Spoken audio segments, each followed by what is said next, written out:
ഞാൻ കോടികളിൽ ടാക്സ് തന്നെ അടയ്ക്കുന്നുണ്ടായിരുന്നു അള്ളാഹുവേ എന്ന് പറഞ്ഞിട്ട് അള്ളാന്റെ അടുക്കൽ ഒരു പുല്ല് വില പോലും അവർക്കില്ല.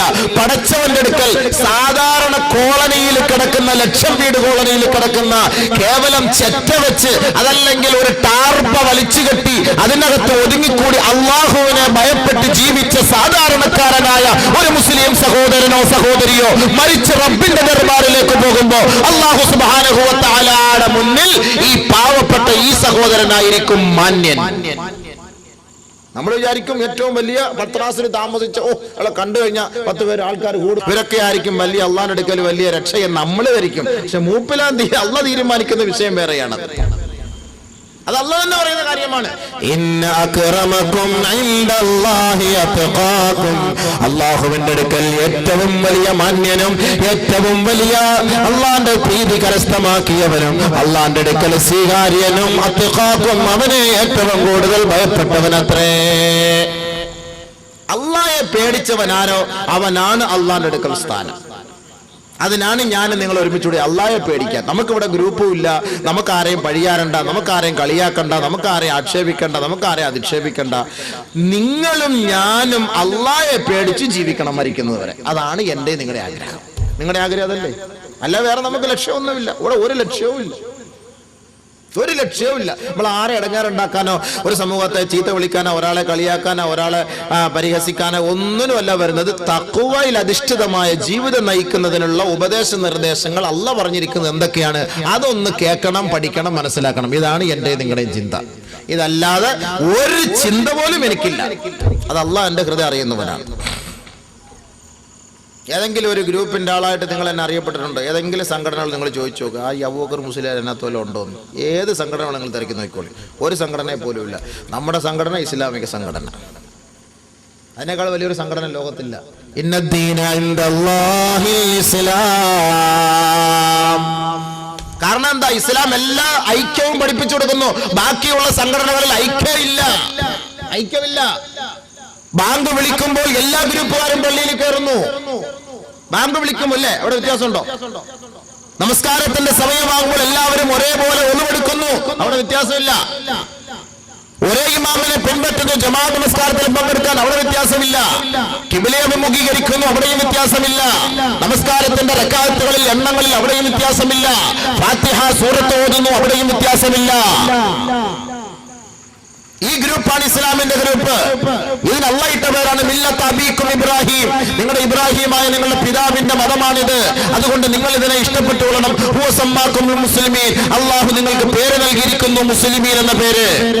അതുകൊണ്ടാണ് നിങ്ങൾ കൈകെട്ടിയിട്ട് ഈ നമസ്കാരത്തിൽ ഈ മുസ്ലിം എന്ന് പറയുന്ന ഈ ഒരു ഉത്തരവാദിത്വത്തെ നിങ്ങൾ എപ്പോഴും റീചാർജ് ചെയ്തുകൊണ്ടിരിക്കുന്നത്. നമസ്കാരത്തിൽ വജ്ജഹതു വജ്ഹിയ ലില്ലദീ ഫത്തറ അസ്സമാവാതി വൽ അർള ഹനീഫൻ വമാ അന മിനൽ മുശ്രികീൻ ഇന്ന സ്വലാത്തി വനുസുകി വമഹ്യായ വമമാതി ലില്ലാഹി റബ്ബിൽ ആലമീൻ ലാ ശരീക ലഹു വബിദാലിക ഉമിർതു.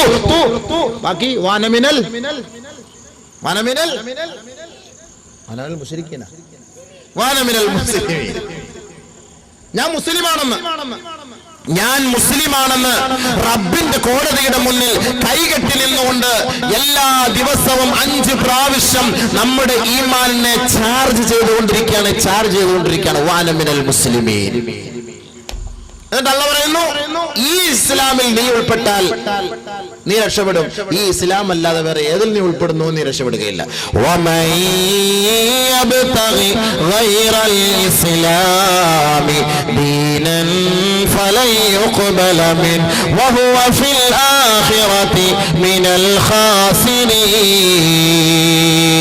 ഈ പരിശുദ്ധമായ ഇസ്ലാമിന്റെ വഴികളിലൂടെ അല്ലാതെ വേറൊരു ആദർശത്തെ നീ അംഗീകരിക്കാൻ തയ്യാറായാൽ അല്ലാഹു അതിൽ നിന്ന് ഒരു തരിമ്പ് പോലും സ്വീകരിക്കുകയില്ല.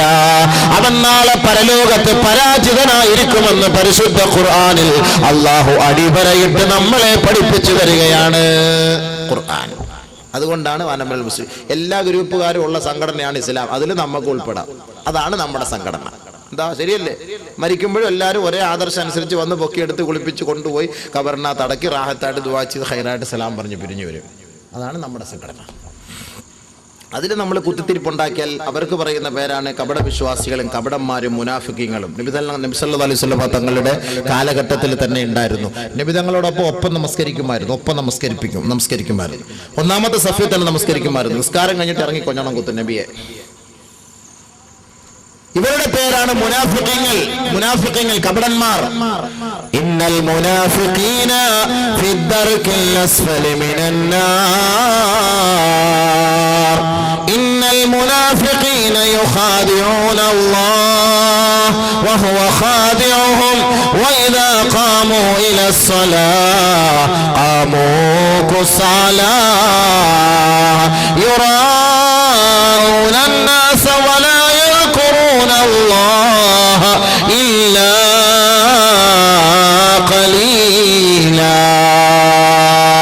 ഇസ്ലാമിന്റെ വേഷവും ധരിച്ചുകൊണ്ട് ഇസ്ലാമിക ആദർശത്തിന്റെ അടിമകളാണെന്ന് വാദിച്ചുകൊണ്ട് പള്ളികളിലേക്ക് നമസ്കാരത്തിന് വേണ്ടി നേതൃത്വം നൽകുകയും അതിന്റെ പിന്നിൽ അണിനിരക്കുകയും ചെയ്യുന്ന ഒരു കൂട്ടമുണ്ടാകും. ഇവർ അല്ലാഹുവിനെ വഞ്ചിക്കുകയാണ്.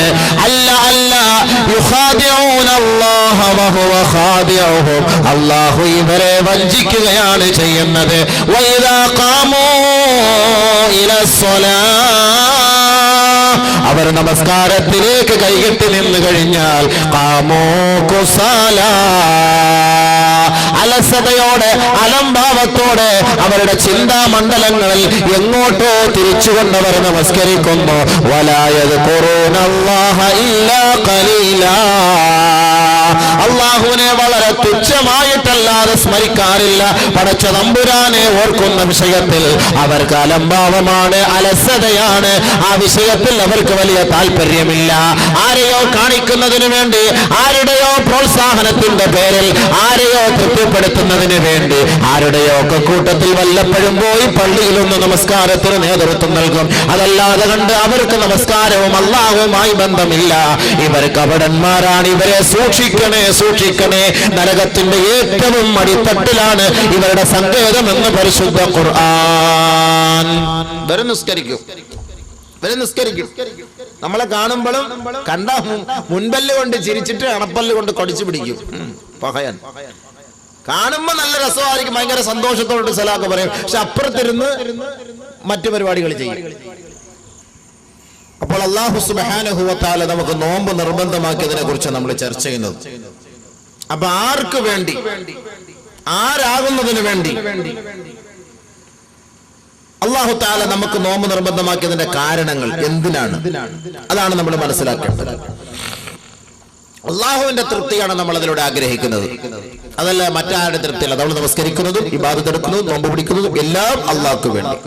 അതാണല്ലോ പ്രതിജ്ഞ ചെയ്യുമ്പോൾ നമ്മൾ കൈകെട്ടിയ ഉടനെ പറയുന്നത്, ഇന്ന സ്വലാത്തി വനുസുകി വമഹ്യായ വമമാതി ലില്ലാഹി റബ്ബിൽ ആലമീൻ.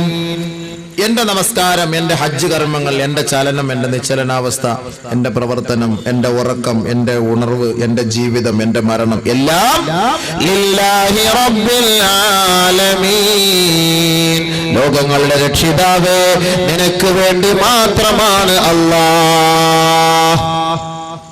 നോമ്പ് പിടിക്കുമ്പോൾ നമ്മൾ നിയത്തെ നവയത്തു സൗമ ഗദിൻ അന്നദായി ഫർദ് റമളാനി ഹാദിഹി സനതി ലില്ലാഹി തആല, അല്ലാഹ്ക്ക് വേണ്ടി.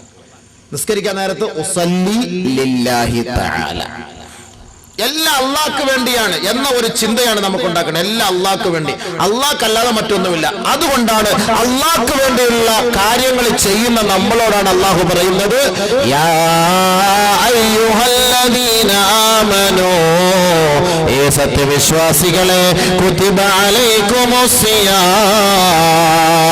നിങ്ങളുടെ മേൽ നിർബന്ധമാക്കപ്പെട്ടിരിക്കുകയാണ് നോമ്പ്, കമാ കുതിബ അലല്ലദീന മിൻ ഖബലികും, നിങ്ങൾക്ക് മുമ്പുള്ള സമുദായത്തിന്റെ മേൽ നിർബന്ധമാക്കപ്പെട്ടതുപോലുള്ള വ്രതം നിങ്ങളുടെ മേൽ നിർബന്ധമാക്കപ്പെട്ടിരിക്കുന്നു, ലഅല്ലകും തത്തഖൂൻ, അല്ലാഹയെ ഭയപ്പെടുന്നതിന് വേണ്ടി. അപ്പൊ നമുക്ക് ഇത്തിരി ഭയം കുറവായത് കൊണ്ട് അള്ളാഹ് ഈ നോമ്പൊക്കെ പിടിപ്പിച്ച് അള്ളാഹ് ഒന്നുകൂടെ പേടിപ്പിക്കും നമുക്കൊന്നും കൂടെ ഹൃദയത്തിൽ പേടി ഉണ്ടാക്കി തരുന്നത്. മുസ്ലിം ഉമ്മത്തിന് തമ്മിൽ അള്ളാഹുമായിട്ടൊരു ബന്ധം കുറവ്. അതുകൊണ്ടാണ് നമ്മൾ തമ്മിലൊക്കെ ഇത്തിരി അകൽച്ച അല്ലേ.